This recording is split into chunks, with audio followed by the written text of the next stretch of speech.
Hey guys, it's M4J here and welcome back to Euro Truck Simulator 2. This is of course M4J Logistics. We had next week off last week, apologies for that. As I've said many times already in other videos, basically it was my 1K streams and I was spent more time prepping for that than I perhaps should have done, spent less time making videos than I should have done, and therefore Global Ventures and M4J Logistics last week both didn't happen. I decided to delay them for a week so that they wouldn't be of a lesser quality than I've come to expect from the channel this year. Anyway, we're back in Euro Truck. We're going to be doing some jobs today. So we are currently in Liège, and I think I'd like to go to Germany today. We'll see what jobs there are. I know that at the end of every episode there's always a job that I say we're going to do, and then I always forget what it is. I mean, this one's good. Goes to Dortmund. 5 hours, 1 minute. It's 36 quid a mile though. That's pretty decent. I thought we could go to Duisburg. Oh no, it's not as much money. Yeah, let's do the Dortmund one. Let's do the Dortmund one. This is also the first video that I'm recording in my new chair. So you're watching this on the Friday. On the Wednesday, it was my birthday. I am now an old man. And as part of my birthday present, I got a gaming chair, which I'm very, very happy with. So yeah, it's very nice, very comfortable. It means I can produce videos better now, without having to worry about back injuries and all that kind of thing. It's incredibly comfortable. So I'm having a blast. I actually feel like a truck driver right now, sitting in this. I am going way too fast here. Yes, yes, yes.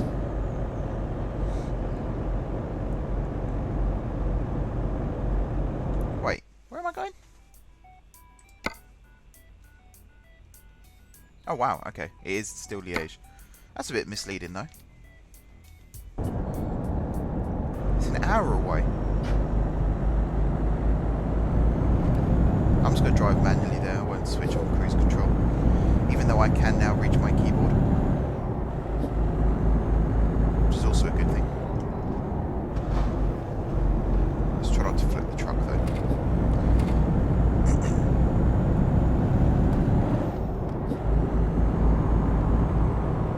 Here we go. Right. Off to Liège from Liège.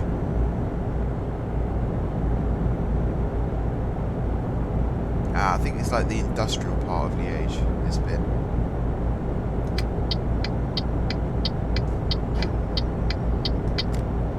So that kind of goes to an industrial park. Yeah, we continue onwards. Kind of like circling around the city of Liège.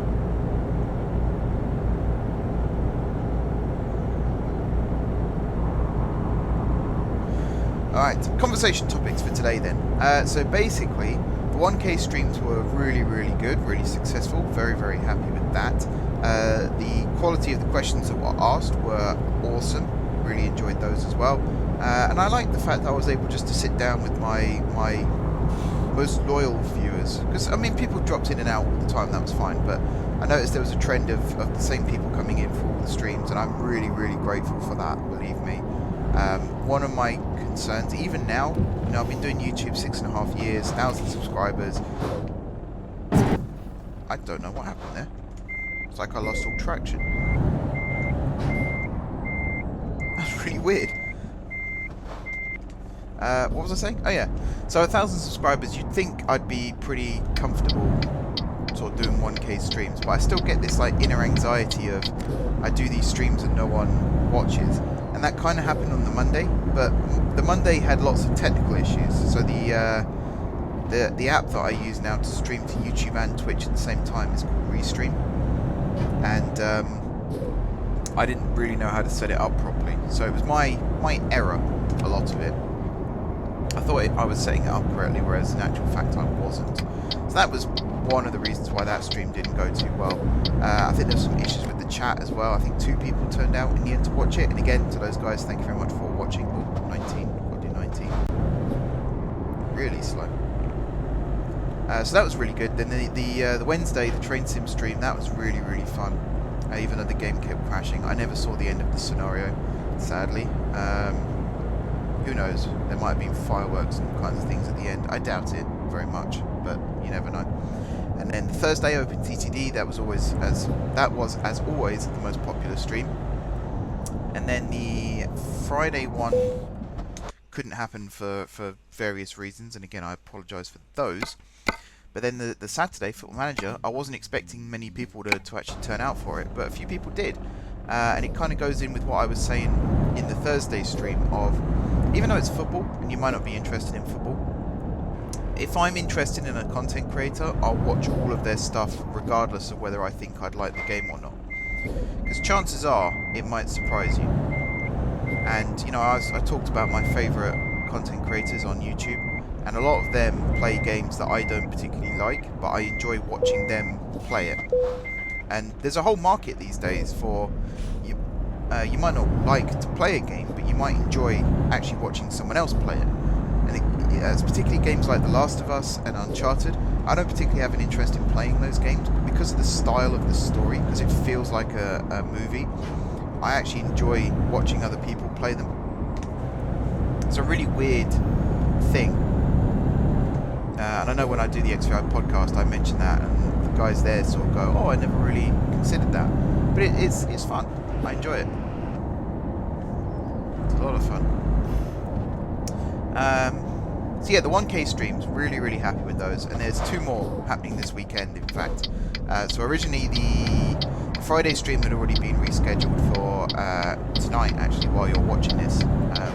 But I might upload this a little bit earlier than usual, just to make way for the 1K. Go on, cruise control. For the 1K stream. But then on, is it Saturday or Sunday? I can't actually remember what day it is now. One of the weekends. One of the weekend days, there will in fact be a chill stream. So it'll be me just playing a load of random games, wherever I feel like, wherever you guys suggest, a mixture of both pretty much. And we'll just be answering the rest of the questions, having a general chat discussion, and talking about ideas for the future of the channel. Because a lot of people have asked me about the channel and the future, and I've kind of been a bit vague about it and said, oh, you know, I've got some ideas, things like that. But I really want you guys to be involved this year. This is the year where interactivity really becomes the thing on the channel.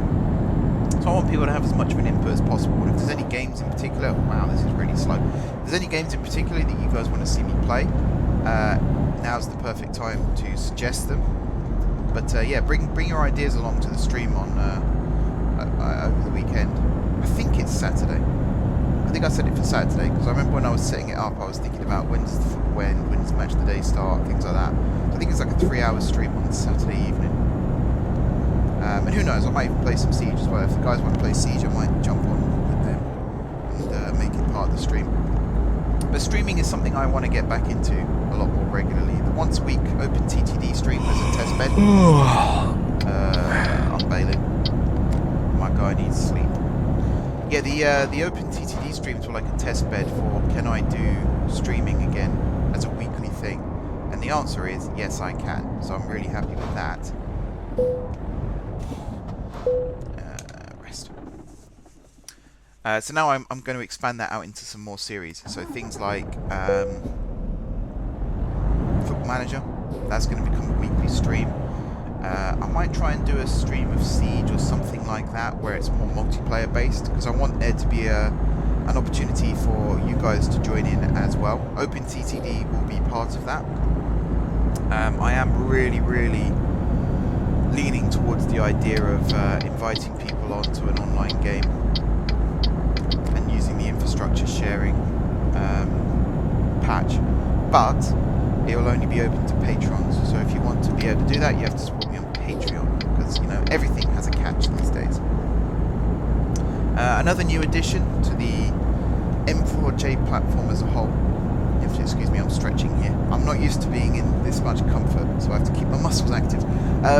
Yeah, another new addition to the M4J platform this week is an official code of conduct, which is something I never thought I'd have to sit down and write. But unfortunately, there was an individual who decided to take matters into his own hands.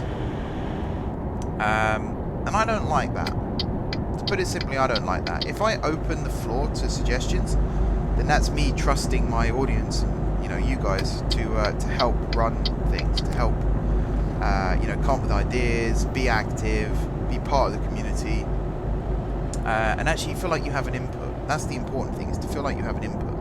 But what I didn't want was people telling me how to run my channel, and also people telling me how to run my Discord. And that's unfortunately what happened. So there was an incident that happened last week. I think it was last Sunday. I think it was, maybe Saturday. I'm trying to remember now. Exactly off the top of my head.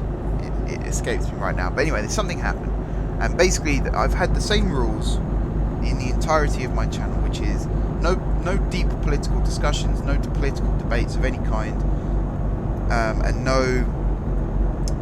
I mean, I generalize it as no religious discussion, and I don't want people to feel like they have to hide their beliefs or anything, but what I mean by that is, let's not do the whole which religion is better, you know, let's not knock other people's religious beliefs, that kind of thing. So it comes under the umbrella of no political and no religious discussions.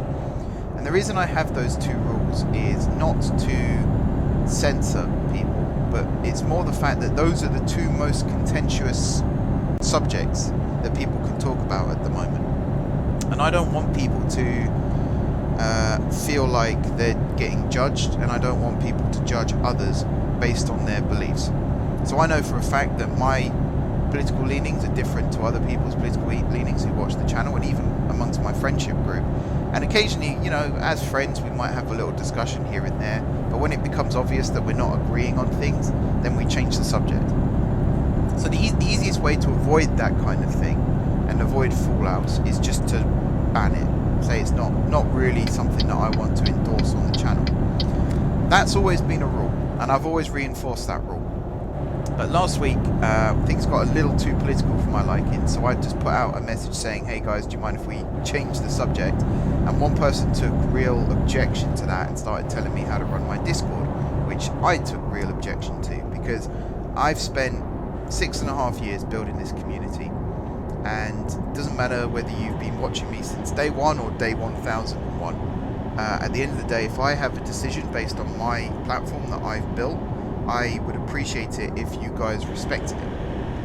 And for the most part, a lot of you do, and I really appreciate that. But yeah, the person who decided not to appreciate it, as soon as the code of conduct was written, they were given their first warning, and without giving too much away, because I think it should remain private, they basically gave me a good reason to kick them from the M4J Discord. So that person won't be around anymore, which is unfortunate, because I was getting to the point where I was considering them a friend. But yeah, this is kind of consider it a friendly warning of everyone's welcome in the M4J community. It's the reason it was created, was to get that feeling of inclusion. But at the same time, the rules apply to everyone. And even if you feel like you know me and you've known me for a long time, that doesn't mean that your rules are different to everyone else's. And that's what this person didn't realise, or at least failed to acknowledge. So that's what's happened. You know, the rules apply to everyone, doesn't matter who you are or what you do. So that person is now no longer welcome on anything related to M4J. And that's where I'm now going to draw a line underneath it and say that's the end of it. Everyone else, you know, there's nothing's changed there. The code of conduct is only in place as a last resort. It's not meant to be something to be afraid of or anything like that. It's literally just to reinforce the rules that have always been in place on the channel. And I can safely say right now that no one else is anywhere near a risk of breaching the code of conduct. So there's nothing to worry about, basically. And I know this isn't, you know, the happiest of subjects, and I feel like more and more of my videos are being taken up by not particularly nice subjects right now. But like I said, I never thought this needed to be said out loud, but apparently it did. So now I'm saying it out loud once. It's written on the Discord. It's one of the first things you see when you join the Discord. It's got its own channel. Everything's listed there. There's no reason now, there's no excuses for not following the code of conduct.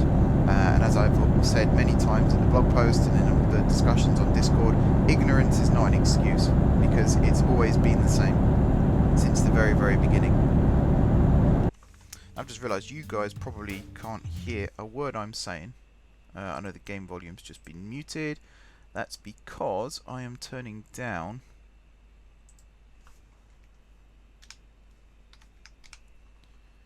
the audio, desktop audio. There we go. I've just been talking for ages, and you guys might not have even heard it, but I think now it's all right. I hope so. I realised that with the Outer Worlds as well. A lot of the latest videos, because I had to turn the audio up for an XVI podcast recording, and I forgot to turn it down again.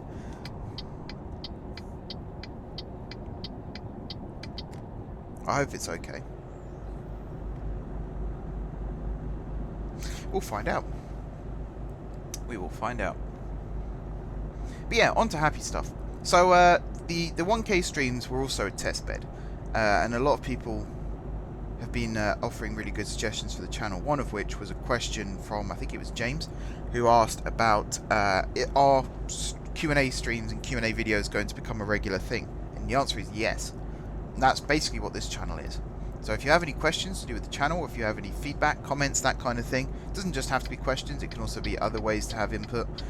Feel free, let's turn my lights off, feel free to comment them down below in this video or any of the other M4J Logistics videos, or more importantly, over on the what was the 1K Q&A channel. I'm going to rename it now to just questions or comments or whatever channel. I'll come up with a better name for it in due course.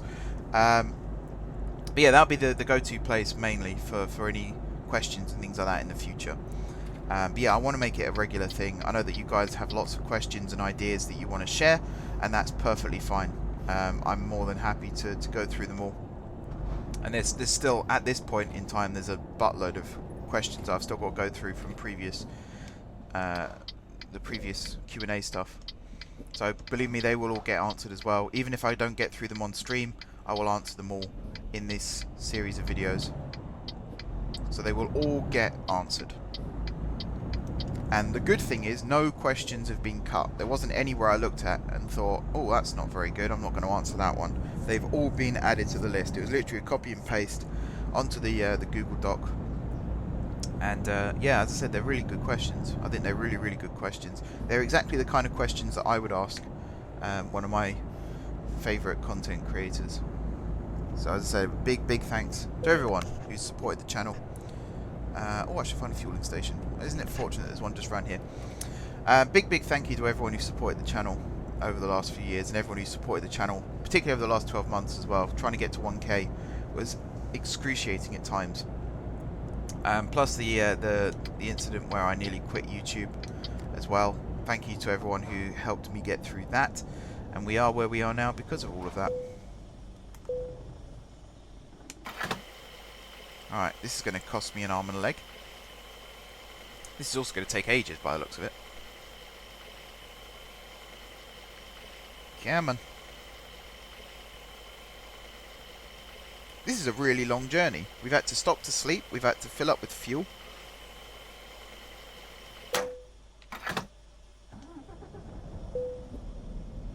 £1,000 that cost me. I hope that was the cost going out and not something else. I also hope there's nothing coming. I'm driving blind here. There we go. Right. And away.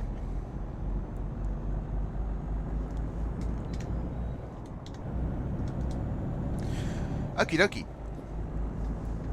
So yeah, this series, it was twice a week. I think it's going to remain once a week from now on. I think one session a week of doing this. It means now I can, because today I'm planning on recording multiple episodes of this series, so it'll be a little while still before the questions kick in, because I need to see how many I get through over the weekend streams, of course. But I like the idea of this series, particularly now. I'm a lot more comfortable physically when I'm recording these rather than hunched over on a stool.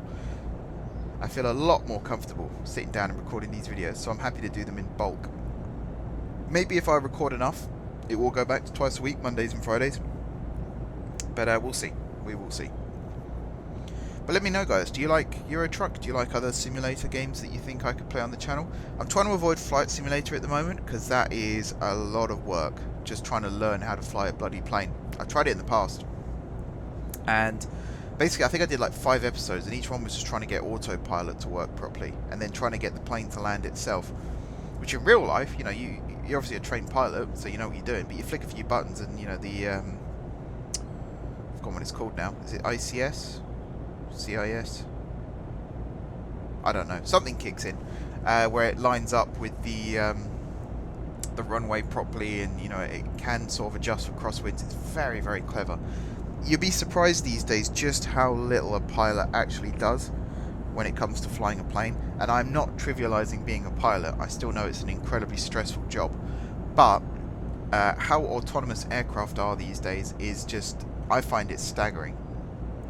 The fact that a plane can pretty much land itself is just incredible. It's not like a train where it can drive itself because it's stuck on rails. This is a plane. You know, it can move anywhere in 3D space, and it manages to fly itself almost perfectly to the exact atom that it was designed to fly to. It is incredible. This is a really slow road.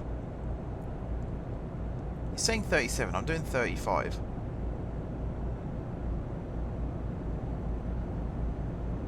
It can't be, yeah, that, I mean, that guy is very lucky doing that right in front of a police car. I'm sure I'm meant to be going faster right now. Alright, turn right, turn left.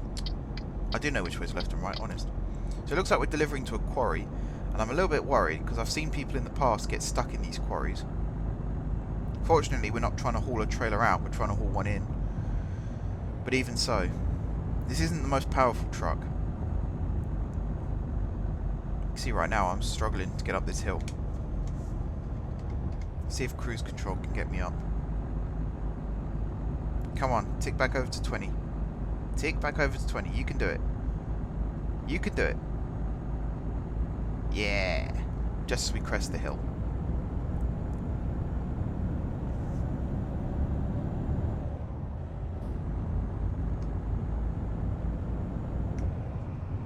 Slow down to a more manageable 25.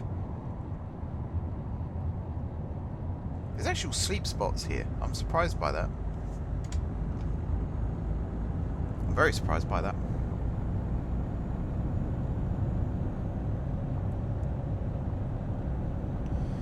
Alright, round the corner.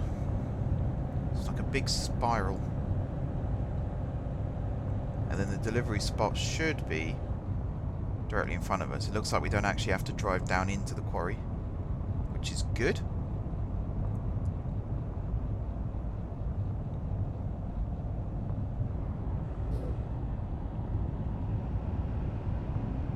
Or at least the activation spot is here.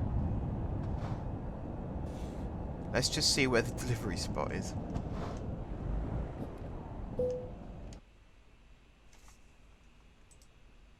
Oh boy. Alright, we're going down.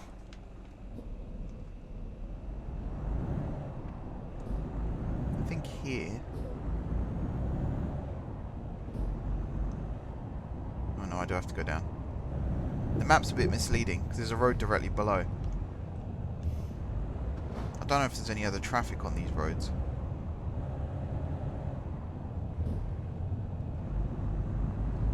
Yep, looks like I'm definitely going the long way down.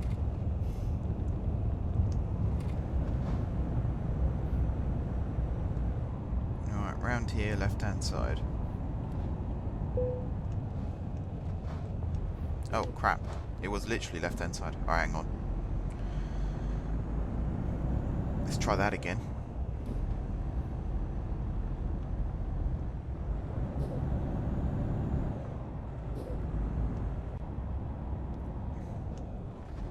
Come on, truck. Come on, truck. Oh, yes. Look at the steering lock on that. That is beautiful.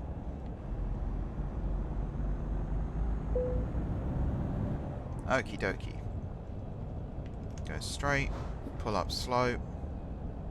And... Oops. Bit early. Brake. Perfect. We have arrived.